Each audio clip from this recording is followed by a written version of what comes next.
Assalamualaikum warahmatullahi wabarakatuh.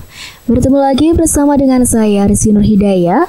Dan kali ini Rizky akan menceritakan kisah Ashabus Sabt, kaum yang dikutuk jadi kera. Bagaimanakah kisah selengkapnya? Tanpa perlu berlama-lama lagi, marilah kita langsung saja masuk ke ceritanya.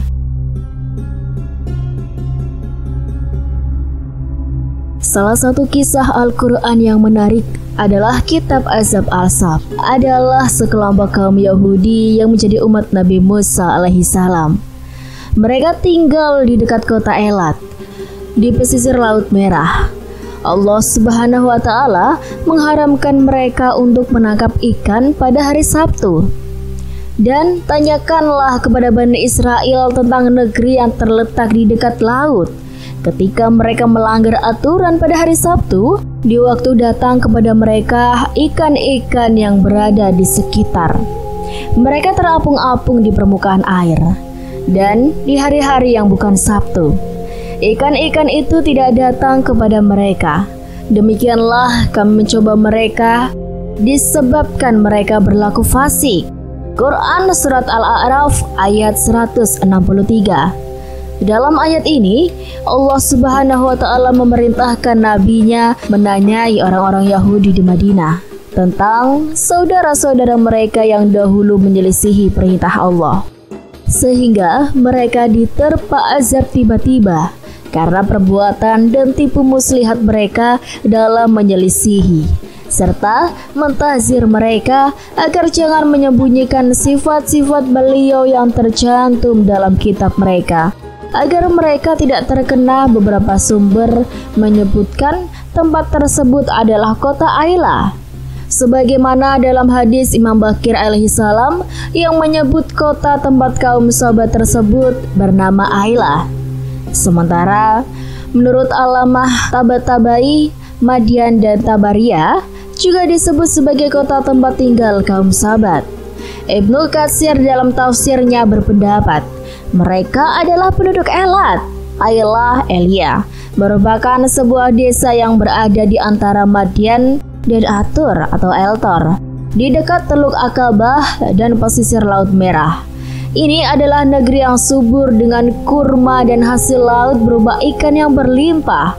Kota ini merupakan batas pertama wilayah Hijaz. Penduduknya terdiri dari berbagai ras. Kota ini termasuk batas kerajaan Romawi zaman dahulu. Dahulu, Allah Subhanahu wa Ta'ala memerintahkan mereka mencurahkan tenaga, pikiran, dan waktu untuk hari Jumat. Tetapi mereka mengatakan, kami akan berusaha untuk hari Sabtu, karena Allah selesai menciptakan pada hari Sabtu. Akhirnya ditetapkanlah bagi mereka hari Sabtu. Konon mereka masih berpegang pada Taurat dalam menghormati hari Sabtu di masa itu. Waktu itu mereka diharamkan melakukan usaha dalam bentuk apapun. Sementara ikan-ikan banyak berenang dari laut ke tempat mereka dengan tenang dan aman tanpa diganggu sedikit pun. Tapi pada selain hari Sabtu, ikan itu tidak pernah datang lagi. Melihat hal ini, mereka pun melakukan tipu muslihat agar dapat menangkap ikan-ikan tersebut. Mereka memasang tali, jaring, dan perangkap serta menggali lubang ke arah tempat air yang sudah mereka buat untuk menampung ikan yang dihanyutkan oleh air laut. Sehingga kalau ikan-ikan itu sudah berada di dalam lubang itu, mereka tidak dapat keluar lagi untuk kembali ke laut. Mereka pun memasangnya pada hari Jumat. Ketika ikan-ikan datang dan terperangkap pada hari Sabtu, mereka menutup jalur menuju laut sehingga ikan-ikan itu terperangkap. Setelah lewat hari Sabtu, mereka barulah mengambil ikan-ikan tersebut. Akhirnya Allah Subhanahu wa Ta'ala murka dan melaknat mereka karena perbuatan yang mereka lakukan untuk melanggar perintahnya, serta apa yang diharamkannya dengan sebuah tipu muslihat. Secara kasat mata, seolah-olah mereka tidak berbuat apa-apa, padahal mereka telah melakukannya. Allah Subhanahu wa Ta'ala berfirman mengisahkan kejadian tersebut, dan tanyakanlah kepada mereka, yakni Bani Israel, tentang negeri yang terletak di dekat laut itu. di tepi pantai tentang pelanggaran yang mereka lakukan serta hukuman Allah Subhanahu wa taala yang ditimpakan atas mereka ketika mereka melanggar aturan pada hari Sabtu, padahal Allah Subhanahu wa taala telah memerintahkan mereka agar mengagungkan dan menghormati hari tersebut dan jangan berburu apapun juga. Lalu Allah Subhanahu wa taala uji mereka dengan datangnya ikan-ikan kepada mereka. Terapung-apung di permukaan air di hari Sabtu itu. Demikian berlimpah terapung di permukaan laut. Dan di hari-hari yang bukan Sabtu, ikan-ikan itu tidak datang kepada mereka. Mereka pun berenang di dalam laut hingga tidak terlihat seekor ikan pun. Demikianlah kami mencoba mereka disebabkan mereka berlaku fasik. Jadi, kefasikan mereka lah yang menyebabkan mereka diuji Allah Subhanahu wa taala. Seandainya mereka tidak melanggar ketaatan kepada Allah, niscaya Allah memaafkan mereka, tidak menghadapkan mereka kepada bala dan kejelekan. Akhirnya, mereka melakukan tipu muslihat untuk menangkapnya. Setelah ada sebagian dari mereka menangkap ikan-ikan tersebut, terpecahlah mereka menjadi 3. Sebagian melakukannya, sebagian lagi mengingkari perbuatan mereka itu, dan yang lain tidak mengerjakannya, tidak pula mencegah, tetapi mereka mengingkari perbuatan tersebut. Allah Subhanahu wa taala berfirman dengan menjelaskan azab yang menimpa mereka. Dan ingatlah, ketika suatu umat di antara mereka berkata, "Mengapa kalian menasihati kaum yang Allah akan membinasakan mereka atau mengazab mereka dengan azab yang amat keras?"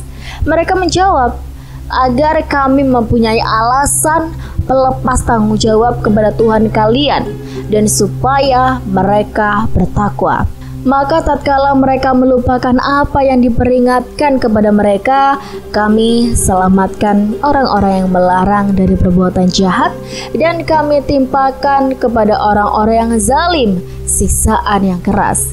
Disebabkan mereka selalu berbuat fasik, maka tatkala mereka bersikap sombong terhadap apa yang dilarang mereka mengerjakannya, kami katakan kepadanya, "Jadilah kalian kera yang hina."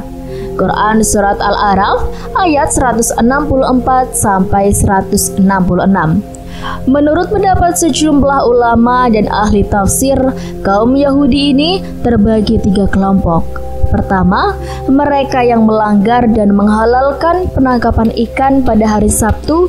Kedua, mereka yang melarang perbuatan tersebut dan meninggalkan mereka. Ketiga, mereka yang diam saja, tidak melakukannya, dan tidak pula melarang perbuatan teman-temannya. Namun mereka hanya berkata pada kelompok yang melarang, "Mengapa kalian menasihati kaum yang akan dibinasakan atau disiksa Allah dengan azab yang pedih?" Quran Surat Al-A'raf ayat 164. Itulah balasan bagi orang-orang yang bersenantiasa melanggar perintah Allah dan senantiasa berlaku fasik. Katakanlah, akankah aku beritakan kepadamu tentang orang-orang yang lebih buruk pembalasannya dari orang-orang fasik di sisi Allah, yaitu orang-orang yang dikutuki dan dimurkai Allah di antara mereka. Ada yang dijadikan kera dan babi, ada juga orang yang menyembah tagut.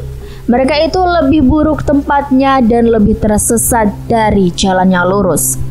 Quran Surat Al-Ma'idah ayat 60.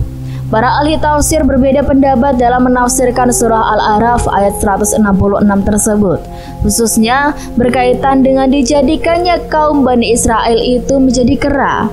Ibnu Katsir dalam tafsirnya menjelaskan, ia sepakat dengan orang yang mengatakan bahwa kelompok ketiga juga termasuk orang yang binasa, seperti halnya kelompok pertama. Mereka berhak mendapatkan akibatnya karena diam dan tidak memberi nasihat. Boleh jadi diamnya mereka itu menyebabkan kelompok pertama terus bercokol dalam kezalimannya. Karena orang yang tidak melarang dari perbuatan mungkar, baginya azab di sisi Allah Subhanahu wa taala. Allah Subhanahu wa taala berfirman, orang-orang kafir dari Bani Israel telah dilaknat melalui lisan atau ucapan Daud dan Isa putra Maryam. Yang demikian itu karena mereka durhaka dan selalu melampaui batas.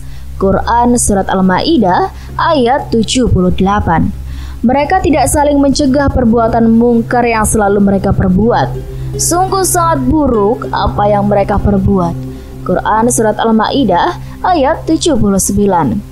Berbeda dengan Ibnu Katsir, Sayyid Qutb dalam tafsirnya Fizillah Al-Quran menjelaskan, kendati kelompok ketiga tidak disebutkan dalam nas Al-Quran, mungkin karena memandang rendah urusan mereka, meskipun tidak ditimpa azab. Karena mereka tidak mau melakukan pencegahan secara aktif, tetapi hanya mengingkarinya secara pasif, membenci kemungkaran tetapi tidak mencegahnya. Karena itu, mereka pantas diabaikan meskipun tidak terkena azab. Kisah lain datang dari Ibnu Abbas. Ceritanya, ketika Ikrimah menemui Ibnu Abbas, dia melihat Ibnu Abbas sedang menangis. Lalu dia bertanya, apa yang menyebabkannya menangis? Ibnu Abbas menunjukkan ayat-ayat ini kepadanya.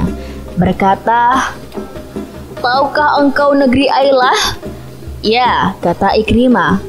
Kata Ibnu Abbas, ada segolongan Yahudi di sana. Datang kepada mereka ikan yang banyak pada hari Sabtu, gemuk-gemuk. Tapi di luar hari Sabtu, mereka tidak mampu menangkapnya kecuali dengan susah payah. Ketika mereka dalam keadaan demikian, setan membisikkan bahwa mereka dilarang memakannya hanya pada hari Sabtu. Maka tangkaplah pada hari itu dan makanlah di hari yang lain. Akhirnya satu kelompok berpendapat seperti itu, dan yang lain melarang dan mencegahnya. Kalian itu dilarang untuk menangkap dan memakannya pada hari Sabtu. Setelah itu, Ibnu Katsir menguraikan kisah seputar tipu muslihat yang mereka lakukan, lalu berkata, kemudian Ibnu Abbas membaca ayat ini. Maka tatkala mereka melupakan apa yang diperingatkan kepada mereka, kami selamatkan orang-orang yang melarang dari perbuatan jahat, dan kami timpakan kepada orang-orang zalim siksaan yang keras. Quran Surat Al-A'raf ayat 165. Lalu beliau pun berkata, saya lihat orang-orang yang melarang itu selamat, tapi saya tidak melihat yang lain disebut-sebut. Sementara kita juga melihat banyak hal yang kita ingkari dan tidak mengatakan apa-apa. Saya pun berkata, semoga Allah Subhanahu wa Ta'ala jadikan aku tebusanmu. Tidakkah engkau lihat bahwa mereka juga membenci dan menyelisihi apa yang dilakukan orang-orang yang melanggar tersebut?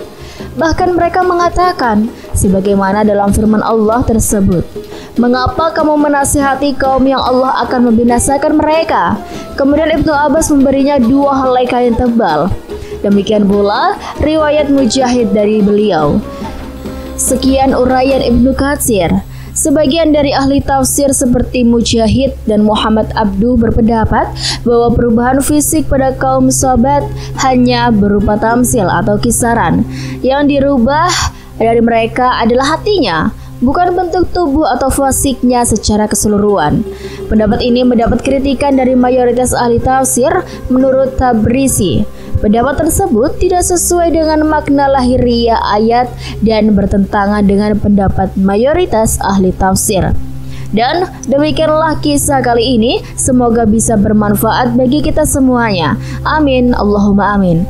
Sekian dari Rizky pamit undur diri. Wassalamualaikum warahmatullahi wabarakatuh.